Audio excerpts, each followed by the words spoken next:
The massive alien ship came out of nowhere. One moment, the space around Earth was empty and quiet. The next moment, a ship the size of a small city hung in the darkness above the planet. Its surface was smooth and shiny, like crystal, and it reflected the light from the sun in strange ways. Captain Jake Martinez was drinking coffee in his office on Luna Station when the alarm started screaming. He dropped his cup and ran to the control room. The hot coffee splashed across his uniform, but he did not care. His heart was beating fast as he looked at the main screen. "What is that thing?" he asked. Lieutenant Amy Rodriguez looked up from her computer. Her face was pale. "It's a ship, sir.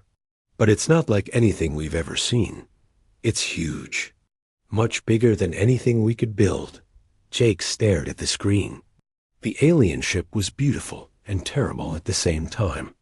It made Earth's best warships look like toys. "Have they tried to talk to us?" "Yes, sir. They're sending a message now." The screen flickered, and a voice spoke in perfect English. The voice was cold and had no emotion. "People of the third planet, from your star, you will bow to the Zephyrian Empire. You will serve us. If you do not, we will kill you all." Jake felt his stomach drop. This was what everyone had feared. First contact with aliens, and they wanted to make Earth into slaves. "Can we talk back to them?" Amy nodded. "I think so. But sir, their technology is so advanced. How do they already know our language?" "I don't know, but we need to answer them." Jake thought for a moment. "Get me Colonel Ryan Mitchell, and get me Commander Lisa Thompson. We need to figure out what to do." Within minutes, the two officers appeared on the communication screen. Ryan was on Earth, standing in the war room deep under the Pentagon. Lisa was on the space station near Mars, where she worked as Earth's top diplomat. "You both saw the message?" Jake asked. "We saw it," Ryan said. His voice was hard. "They want us to surrender without a fight. Maybe we should talk to them first." Lisa said, "Find out what they want. Maybe we can work something out." Ryan shook his head. "Lisa, they just told us to bow down or die. That's not a conversation. That's a threat." "But look at their ship," Lisa pointed out. "It's enormous. Our whole fleet would be like mosquitoes fighting an elephant." Jake looked at the numbers on his screen.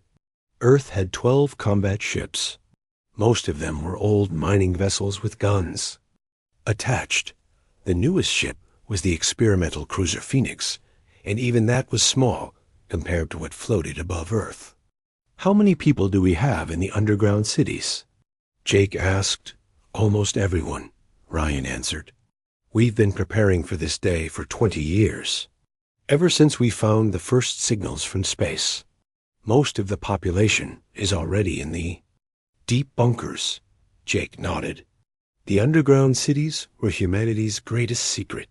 Miles beneath the surface, connected by tunnels that ran under oceans and continents.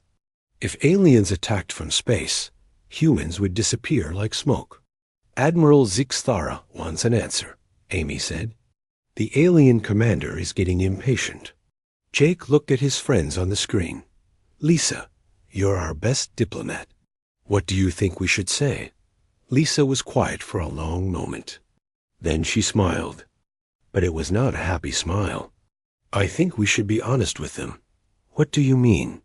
"I mean we should tell them the truth. We should warn them." Ryan laughed, but it was not a happy laugh either. "Warn them?" "Lisa, they have the big ship. They have the advanced technology. What could we possibly warn them about?" Lisa's smile got wider. "We warn them about us." An hour later, Lisa sat in front of a camera. Her message would go out to the alien ship and to every human settlement in the solar system. She looked calm, but Jake could see the fire in her eyes. "Greetings, Admiral Zixthara of the Zephyrian Empire," she began. "We have received your message. We understand that you want us to surrender to your empire. We appreciate you taking the time to introduce yourselves." She paused. "However, We must decline your offer. We have no desire to become part of your empire. We suggest that you leave our solar system immediately. We are giving you this advice as a kindness. Please flee while you still can." The transmission ended. Jake waited for the alien response. It came quickly. Admiral Zixthara's image appeared on the screen. The alien was tall and thin, with a body like a giant insect. Its eyes were compound, like a fly's eyes, but much larger. When it spoke, its voice was full of amusement. "Flee? You tell us to flee? We have conquered 847 worlds. We have destroyed civilizations that were building starships when your species was still living in caves. You have 12 small ships. We have a fleet of 1,000 vessels. This is your last chance. Surrender now." Lisa looked directly into the camera. "We told you to flee." That was not a threat. That was a warning. What happens next is your choice.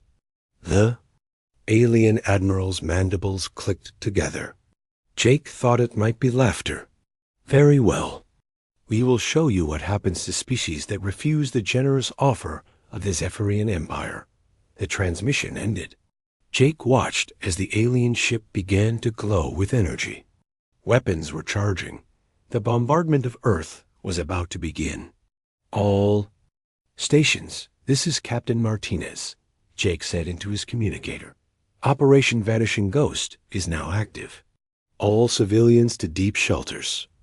All military personnel to assigned positions. The aliens have chosen war." Amy looked at him with worry. "Sir, what if we're wrong? What if we can't stop them?" Jake smiled grimly. "Then we'll show them why humans have survived ice ages, plagues, and world wars. We'll show them what happens when you back a human into a corner." The first energy beams struck Earth's surface. Cities that had stood for centuries turned to dust in seconds. But the aliens would soon learn that they had destroyed only empty buildings. The real fight was just beginning. Deep underground, millions of humans waited in the darkness. They had weapons the aliens had never seen. They had tactics the aliens could not imagine. Most importantly, they had something the Zephyrian Empire had forgotten after 10,000 years of easy victories. They had the will to fight for their freedom. The Admiral had laughed at their warning. Soon he would understand why they had told him to flee. 3 days had passed since the Zephyrian Empire began bombing Earth.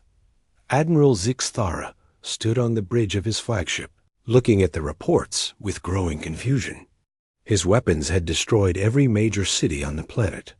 The orbital bombardment had been perfect. So why did he feel like something was wrong? "Admiral," his tactical officer said, "we have a problem." "What kind of problem?" Zixthara's compound eyes focused on the nervous young officer. "The humans, sir. We can't find them." "What do you mean you can't find them?" "We destroyed their cities." "Where could they go?" "We don't know, sir. Our scanners show no large groups of humans anywhere on the surface. It's like they just disappeared." Zixthara felt a chill run down his spine. In 847 previous conquests, no species had ever just vanished. They fought. They died. They surrendered. They didn't disappear like smoke.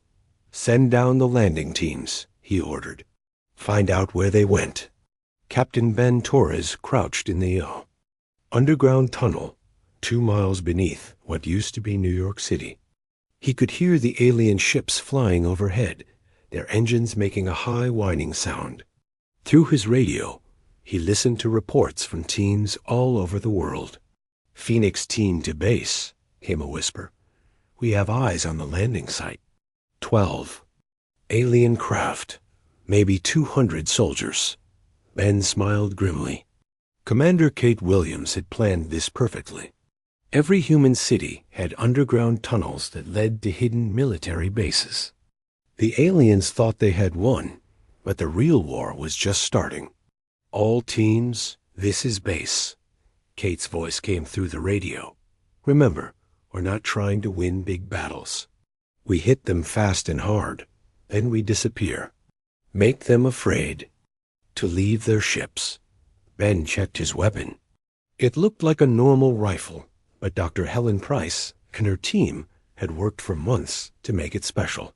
The bullets were made from depleted uranium and could punch through alien armor like it was.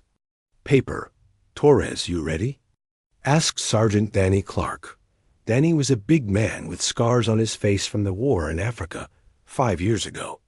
Ready, Ben said. Maria, how about you? Corporal Maria Santos nodded. She was small and quiet, but Ben had seen her fight. She was deadly with explosives. The mines are set. When they step on them, boom. The 3 humans moved through the tunnel like ghosts. Above them, alien soldiers were setting up a base camp. They had no idea that death was coming from below. Ben reached the surface first. He crawled out of a hidden entrance behind a pile of rubble. The alien soldiers were tall and thin, with insect-like bodies. Their armor was blue and silver, and it seemed to shimmer in the light. One of the aliens was giving orders in a language Ben didn't understand. But he didn't need to understand. Words to know when someone was feeling confident. The alien commander thought Earth was beaten. Ben raised his rifle and took aim. The first shot took the commander in the center of his chest. The alien's armor cracked like an eggshell, and he fell backward. The other alien spun around, looking for the shooter, but Ben was already moving. Danny popped up from another hiding spot and opened fire with his heavy machine gun. The depleted uranium bullets tore through 3 aliens before they could react. Maria's mines went off a second later. The explosions sent alien bodies flying through the air. The survivors tried to run back to their ships, but more humans appeared from hidden positions. In less than 5 minutes, the entire alien landing force was dead. Clean sweep, Ben reported. No survivors. Good work, Kate replied. Now grab their weapons and get out of there. We need to study their technology. Across the planet, similar attacks were happening. Major Alex Turner led a team in Asia that captured an entire alien supply depot. Lieutenant Sarah Brooks managed to take 3 aliens alive in South America. Every attack followed the same pattern. Hit fast, hit hard, disappear. But the most important capture happened in Europe. Commander Tony Garcia and his team didn't just steal alien weapons. They stole an alien ship. Dr. Helen Price couldn't believe what she was seeing. The alien technology was amazing, but also flawed. The aliens had stopped improving their designs thousands of years ago. Their weapons were powerful, but simple. Their computers were fast, but easy to hack. Look at this, she said to her assistant, Dr. William Chase. Their power source is based on principles we figured out last year. We can not only copy this, we can make it better. William nodded as he studied the alien armor. Same thing here. This armor is strong, but it's rigid. Our new flexible designs will be much more effective. Within hours, human engineers were reverse engineering alien technology. But they weren't just copying it, they were improving it. The aliens had made their technology foolproof, which also made it limited. Humans made their technology dangerous, which made it powerful. Lieutenant Sarah Brooks stood guard over the 3 captured aliens in the underground prison. She had learned some of their language using a computer program that Amy Rodriguez had created. Now she could ask them questions. Why do you attack other worlds? She asked the alien officer. Alien looked at her with its compound eyes. Because we are strong, and you are weak. The strong rule the weak. This is the way of the universe. But you're not stronger than us, Sarah pointed out. You have bigger ships, but we're winning the ground war. The alien's mandibles clicked in. What Sarah had learned was a sign of confusion. Impossible. We have conquered 847 worlds. We have never lost. Maybe that's your problem, Sarah said. You've won so many easy fights that you've forgotten how to fight a real war. This is not a real war. This is extermination. You are insects. To be stepped on. Sarah smiled coldly. If we're insects, what does that make you? We've killed more of your soldiers in 3 days than you've killed of ours. The alien was quiet for a long moment. Then it asked, what are humans? We're the species that learned to fight by fighting each other for 1,000,000 years. We're the species that never stops learning, never stops adapting. We're the species that turned the worst planet in the galaxy into a garden. Your planet is not the worst, the alien protested. Really? Earthquakes, hurricanes, volcanoes, ice ages, plague, war. Most species would have died out in the first 1,000 years. We thrived. The alien's eyes grew wider. You fight your own kind? All the time. We've had thousands of wars. We've learned every possible way to kill and every possible way to survive. And now you've given us a new challenge. Sarah stood up to leave. You should have listened when we told you to flee. Now it's too late. Admiral Zixthara stared at the casualty reports in disbelief. In 3 days, he had lost more soldiers than in his last 10 conquests combined. The humans weren't fighting like any species he had ever encountered. They appeared from nowhere, struck like lightning, and vanished before his forces could respond. Sir, his communications officer said, we're receiving a transmission from the human underground. Put it on screen. Commander Kate Williams appeared. On the display, she was sitting in what looked like a command center deep underground. Behind her, Zixthara could see humans working at computers and maintaining weapons. Admiral, Kate said politely, I wanted to check how you're feeling. Are you enjoying your visit to Earth? You cannot hide forever, Zixthara replied. We will find your tunnels. We will kill you all, Kate smiled. Oh, we're not hiding. We're hunting. Every time you send soldiers down, we kill them and take their equipment. Every time you land a ship, we steal it. You're not conquering us. You're supplying us. Impossible. Would you like to see some of your equipment? We've made some improvements. Kate held up what looked like an alien weapon, but it was different. Sleeker, more dangerous looking. Zixthara felt his heart skip a beat. You cannot improve Zephyrian technology. It is perfect. Perfect for fighting other civilized species, maybe. But we're not civilized. We're human. Kate's smile got wider. By the way, thank you for the ships. Our pilots are having a lot of fun learning to fly them. The transmission ended. Zixthara stood in silence for a moment. Then he did something he had never done in his military career. He called for reinforcements. Admiral Krivax was known throughout the Zephyrian Empire as the Planet Breaker. He had never lost a battle. He had never retreated. He had never shown mercy. When the High Command told him that Admiral Zixthara needed help with a primitive world called Earth, Krivax laughed. One world is giving Zixthara trouble? He asked the messenger. What kind of world? A recently discovered planet, sir. The inhabitants call themselves humans. They have primitive technology, but they are proving ... difficult. Krivax studied the reports. 12 ships against a full battle fleet? This should have been over. In hours. Yes, sir. That's what Admiral Zixthara thought too. Krivax gathered the 3rd battle fleet. 200 ships, the finest in the Empire.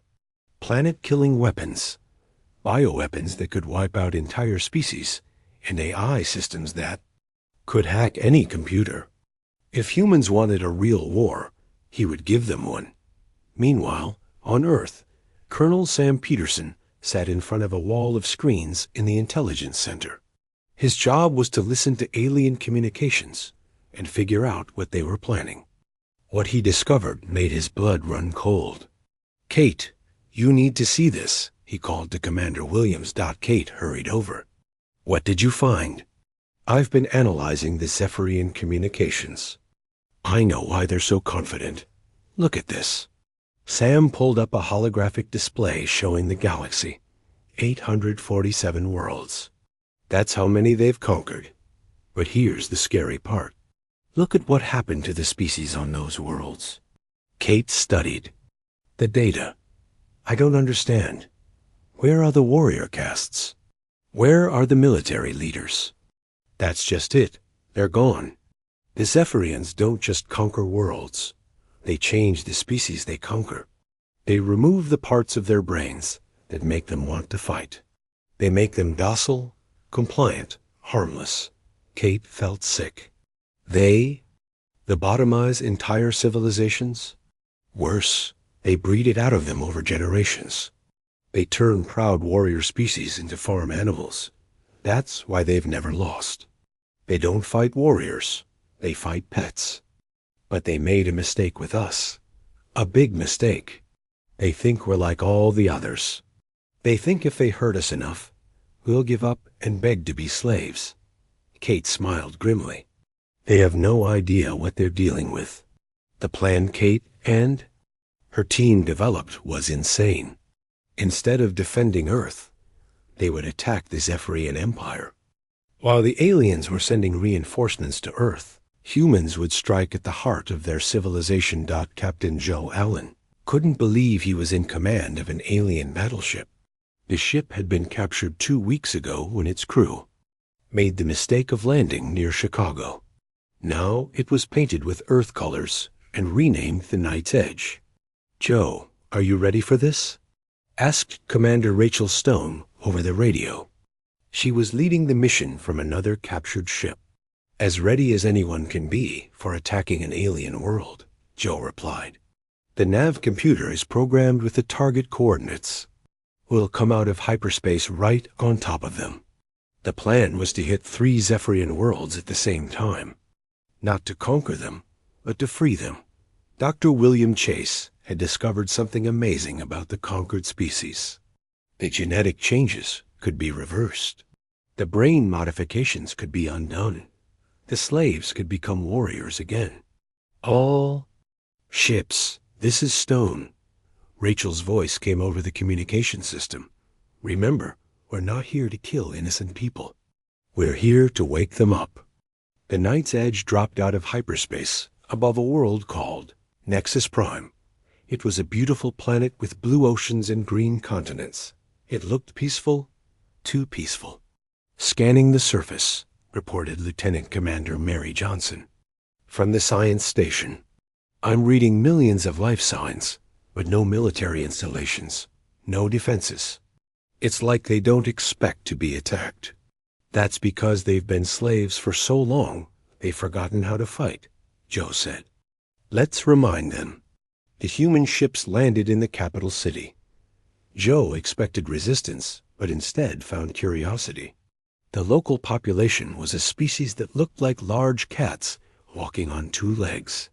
They approached the human ships without fear, but also without aggression. Are you the new masters? Asked one of the cat people in Broken Zephyr. Ian. Joe removed his helmet. No, we're here to help you remember who you used to be. Dr. Chase set up his equipment in the city center. The device he had built could reverse the genetic modifications that the Zephyrians had made to conquered species, but it had to be voluntary. The aliens had to choose to change back. This will hurt, Chase warned the first volunteer, an elderly cat person who said he remembered stories of the old days. Your brain is going to remember things that have been hidden for generations. The alien nodded. I want to remember. Chase activated the device. The cat person screamed and fell to the ground. For a moment, Joe thought they had killed him. Then the alien's eyes opened, and they were filled with fire. I remember, the alien whispered. I remember who we were. I remember how to fight. Word spread quickly through the city. More aliens volunteered for the treatment. Within hours, Joe, watched as an entire species rediscovered their warrior heritage. They remembered their claws. They remembered their speed. They remembered their pride. But the most important thing they remembered was their hatred for the Zephyrian Empire. "We will fight with you," the elder cat person told Joe. "We will help you free other worlds." "We can teach you," Joe replied. "We can show you how humans fight, how to strike from the shadows, how to make the enemy afraid." Lieutenant Commander Mary Johnson began setting up training camps. She taught the newly awakened aliens about guerrilla warfare, about sabotage, about psychological operations. The cat people learned quickly, too quickly. "They're natural predators," Mary reported to Rachel. "Once they remembered how to hunt, they became more dangerous than we are." The same thing was happening on the other two worlds. Species that had been peaceful slaves for thousands of years were remembering their true nature. The Zephyrian Empire had been built on a lie. They hadn't conquered superior civilizations. They had created a galaxy full of victims and convinced themselves they were gods. Admiral Krivax received the reports of the attacks while his fleet was still in hyperspace, heading to Earth. 3 worlds had fallen to human forces in a single day. Not destroyed, liberated. The slaves were becoming warriors again. For the first time in his long career, Krivax felt something he had never experienced before: fear. "Sir," his tactical officer said, "we're receiving a transmission from Earth." "From the humans?" "Yes, sir. They want to talk." Captain Jake Martinez appeared on the screen. He was standing on the bridge of what looked like a human ship, but Krivax could see alien technology integrated into the design. "Admiral Krivax," Jake said politely, "we know you're coming. We wanted to thank you." "Thank me? For what?" "For making this so easy. While you're bringing your fleet to Earth, we're freeing your empire. Every world you've conquered, every species you've enslaved, they're all remembering who they used to be. And they're angry." Krivax felt his mandibles click nervously. "Impossible. The genetic modifications are permanent." "That's what you thought. But you made the same mistake you made with us. You underestimated the power of evolution. Life finds a way, Admiral. It always finds a way." Jake's image leaned forward. "We're going to give you the same choice we gave. Admiral Zixthara, flee while you still can. Go back to your homeworld and never bother another species again. Or stay and learn why the galaxy is going to be a very different place from now on." The transmission ended. Krivax stood on his bridge, looking at the tactical displays showing his mighty fleet. 200 ships, the finest weapons in the galaxy, the most advanced technology ever created. And for the first time in his life, he wondered if it would be enough. Behind his fleet, on 3 different worlds, newly freed species were learning human tactics. They were building weapons. They were planning attacks. The galaxy that the Zephyrian Empire had ruled for 10,000 years was waking up, and it was very, very angry. Admiral Krivax's fleet dropped out of hyperspace, expecting to find a beaten world. Instead, they found a nightmare. Earth's solar system had been transformed. Where once there had been empty space, now massive orbital platforms floated like metal islands. The platforms bristled with weapons that hurt to look at, energy signatures that violated galactic conventions on warfare, technology that should not exist. "How is this possible?" Krivax whispered. "They've only had weeks." Captain Steve Rogers stood on the command deck of Orbital Platform Alpha, watching the alien fleet through the main viewer. Around him, human technicians worked at stations. That mixed Earth technology with captured alien equipment. The result was something new, something dangerous. "All platforms, this is Rogers," he said into his headset. "The big boys are here. Time to show them what we've learned." The Zephyrian fleet moved into attack formation. 200 ships in perfect lines, just like they had done 847 times before. Beautiful, precise, predictable. "They're beautiful ships," said Commander Linda Hayes from the pilot seat of her fighter. "Too bad we're going to have to break them." Linda led a squadron of 30 fighters. The ships looked nothing like traditional spacecraft. They were sleek and angular, designed by humans who had studied every alien ship they could capture. Fast, maneuverable, deadly. "Remember the plan," said Captain Bob Wilson from another fighter.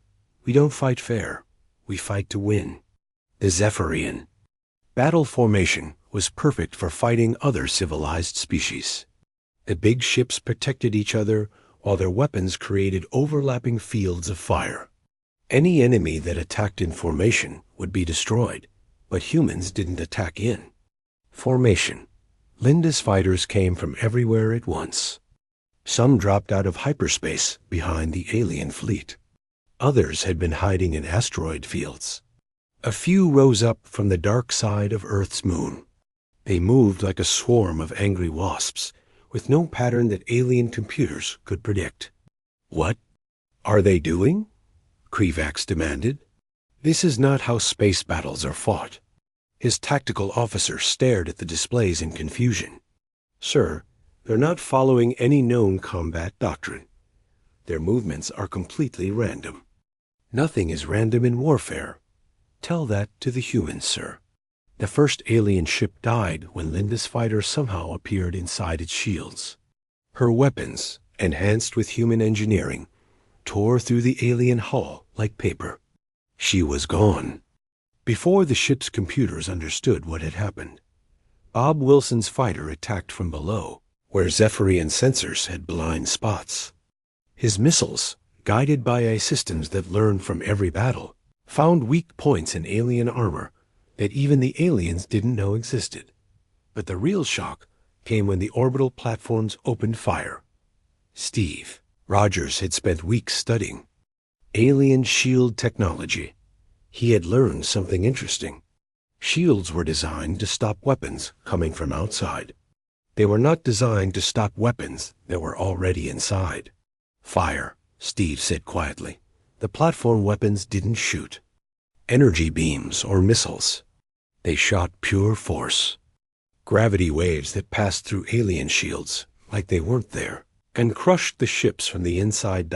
In the first minute of battle, Krivax lost 12 ships. In the second minute, he lost 20 more. By the 5th minute, his perfect battle formation was in chaos. "All ships retreat to minimum safe distance," he ordered, but retreat was not easy when the enemy could appear anywhere. Human fighters followed the alien ships, striking and fading like ghosts. The Zephyrians found themselves fighting an enemy that was everywhere and nowhere. "Sir," the communications officer said, "we're receiving multiple transmissions. Not from the humans, from our home worlds." "What kind of transmissions?" "Distress calls, sir. We're under attack. Multiple systems reporting human raids." Krivax felt his world crumbling around him. "How many ships do the humans have?" "Unknown, sir." "But it's not just humans. The reports mention other species." "Species that should be loyal to the Empire." The truth was worse than Krivax could imagine. Lieutenant Colonel Chris Taylor and his cyber warfare unit had been inside Zephyrian communication networks for weeks. They had studied every message, every report, every personal communication. They knew everything about Zephyrian culture, psychology, and fears. Now they were using that knowledge as a weapon. "Broadcasting on all Zephyrian frequencies," said Major Karen Lewis from her station deep underground. She was a specialist in xenopsychology, and she had crafted messages designed to break alien morale. The transmissions flooded Zephyrian ships with sounds and images that touched the deepest parts of their insect brains. Sounds of their natural predators. Images of their ancestral nightmares. Psychological warfare that made strong soldiers shake with terror What is happening to us? One alien soldier screamed over the radio. They're inside our heads. Another replied, how are they inside our heads? But the psychological warfare was just the beginning. General Paul Edwards was leading the ground campaign on Zephyrian worlds. His forces moved from planet to planet, not to conquer, but to teach. Remember, Paul told his soldiers before each mission, we're not here to kill slaves. We're here to wake up warriors. Every world the humans touched became a center of rebellion. The newly freed species didn't just fight for themselves. They fought with human tactics, human weapons, human fury. The galaxy that had been peaceful for 10,000 years was exploding into war. On the bridge of his flagship, Krivax watched his empire die in real time. Reports came in from every corner of Zephyrian space. Rebellions, attacks, entire sectors declaring independence. How many worlds have we lost? He asked. 47 confirmed, sir. But the number is growing every hour. And how many human ships are involved in these attacks? That's the problem, sir. We don't know. Some attacks seem to be purely human. Others are led by species we conquered centuries ago. It's like the entire galaxy has turned against us. Krivax realized the horrible truth. The humans hadn't just defeated his military forces. They had destroyed the idea of the Zephyrian Empire. They had shown the galaxy that the great conquerors were nothing more than bullies who picked on the weak. Sir, the communications officer said, we're receiving another transmission from the humans. Admiral Janet Foster appeared on the screen. She was standing on the bridge of a ship that was clearly built from captured Zephyrian technology, but improved with human engineering.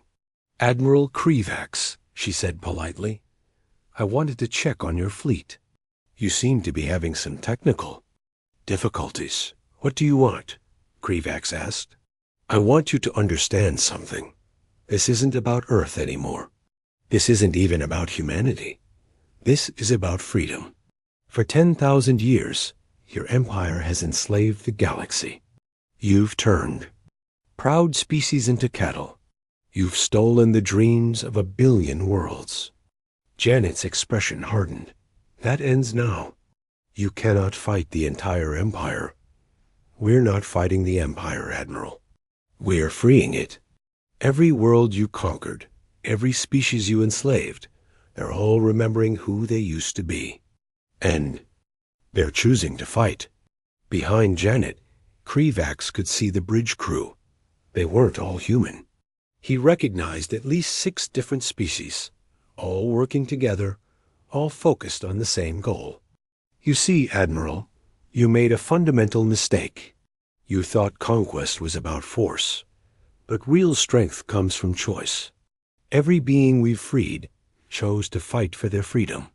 Every world we've liberated chose to stand up to tyranny. Janet leaned forward. Your empire is built on fear and slavery. Our alliance is built on hope and freedom. Which do you think is stronger? The transmission ended.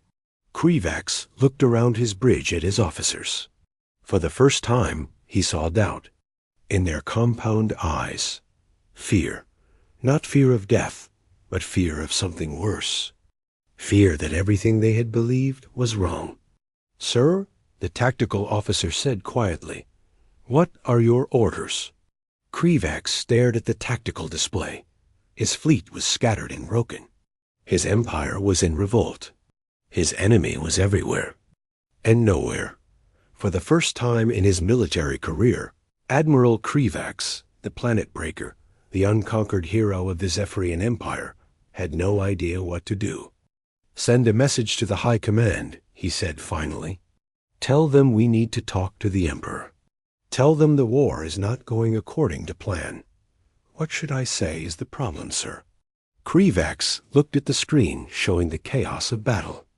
Around Earth, human fighters danced between his ships like demons. Orbital platforms destroyed his vessels with weapons that defied physics. And somewhere in the darkness, An entire galaxy was rising up against everything the Zephyrian Empire represented. "Tell them," Krivak said slowly, "that we found something we didn't expect." "What's that, sir?" "Humans." Emperor Zixthal had ruled the Zephyrian Empire for 3,000 years.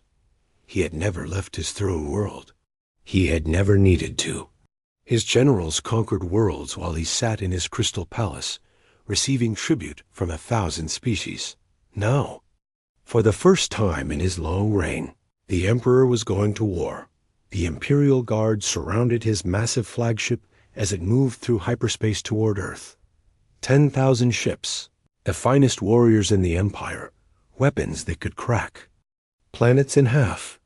The humans had humiliated his generals, destroyed his fleets, and turned his empire against itself. But they had never faced the Emperor himself. "Your Majesty," said General Vextar, commander of the Imperial Guard, "our scouts report that the human system is heavily defended. They have built orbital platforms around every major body. Their technology appears to be a fusion of captured Zephyrian equipment and their own innovations." Emperor Zixthal's ancient compound eyes glittered with rage. "They steal our technology, and think that makes them our equals?" "Not equals, Your Majesty. The reports suggest their modifications actually improve upon our designs." The Emperor's mandibles clicked in displeasure. "Impossible. Zephyrian technology is perfect. It has been refined over millennia." "Yes, Your Majesty, that may be the problem." Admiral Janet Foster stood in the command center deep beneath the Rocky Mountains. Around her, displays showed the approaching Imperial fleet. 10,000 ships, more firepower than had ever been, assembled in galactic history. "They're not hiding," she said to her staff. "They want us to see them coming." Colonel Sam Peterson nodded. "It's a psychological tactic. They want us to feel overwhelmed." "Are we overwhelmed?" Janet asked. Captain Nick Brown, recently promoted to Admiral, smiled grimly. "Ma'am, we've been preparing for this moment since the war started. Every captured ship, every freed world, every species we've awakened. They're all here." Janet looked at the tactical display. The numbers were still against humanity. 10,000 enemy ships against maybe 3,000 allied vessels. But the numbers didn't tell the whole story. "Show me our fleet composition," she ordered. The display changed. Human ships formed the core of the fleet, but they were supported by vessels from dozens of species. The cat people from Nexus Prime had brought fast attack ships. The crystalline beings from Zarian had contributed energy weapons that could drain power from enemy ships. The aquatic Thalassans had developed underwater fighters that could operate in the gas clouds around Jupiter. Every species brought something different. Every world contributed its own way of fighting. The Zephyrian Empire had created a galaxy of specialists, each perfect at one thing. Now those specialists were working together. "Your Majesty," General Vextar reported, "the human fleet is moving to intercept us at the edge of their system." Emperor Zixthal studied the tactical display. "They're outnumbered 3-1. Why are they not hiding behind their orbital defenses?" "Unknown, Your Majesty. Human tactics continue to be unpredictable." "It doesn't matter. We will crush them in open battle, then destroy their pathetic planet." Today, the galaxy learns what happens to those who defy the Zephyrian Empire.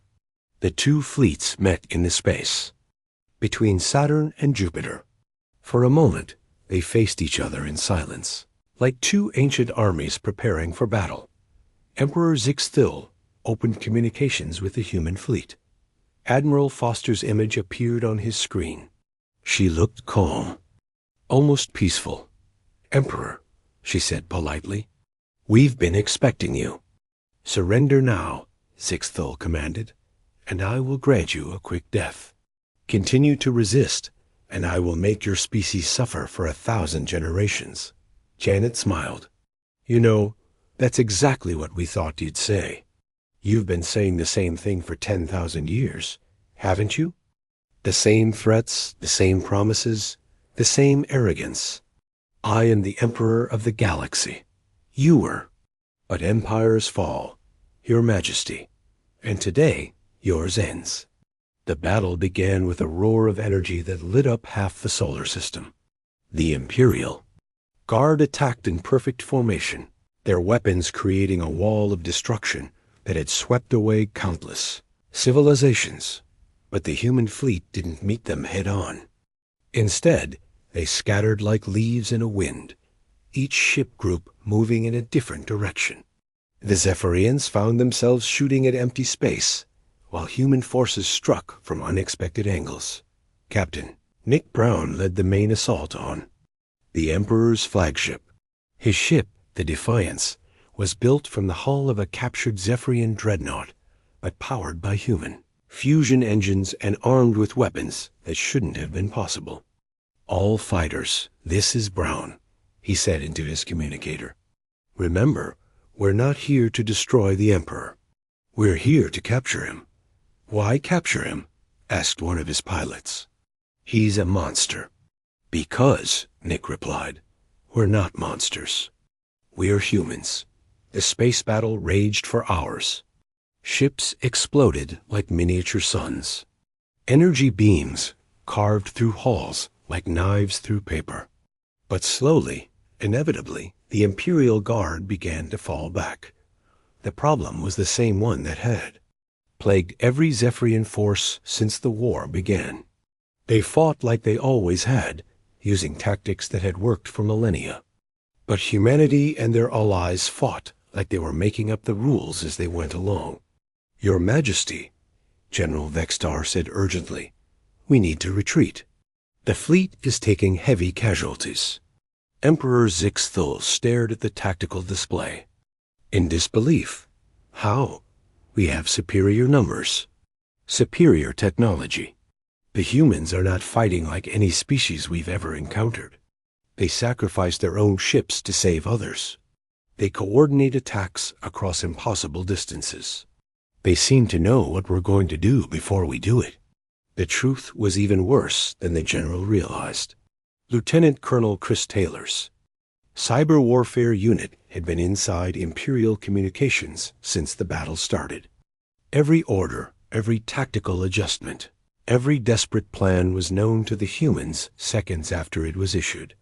But the real breakthrough came when Dr. Helen Price's team finished their analysis of Imperial technology. The weapons that could crack planets, the shields that could stop anything, the AI systems that ran the Empire, they all had one fatal flaw. They were designed to be perfect.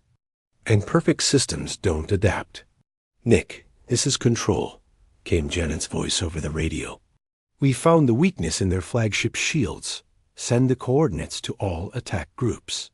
Nick smiled as he saw the data. You beautiful, brilliant humans.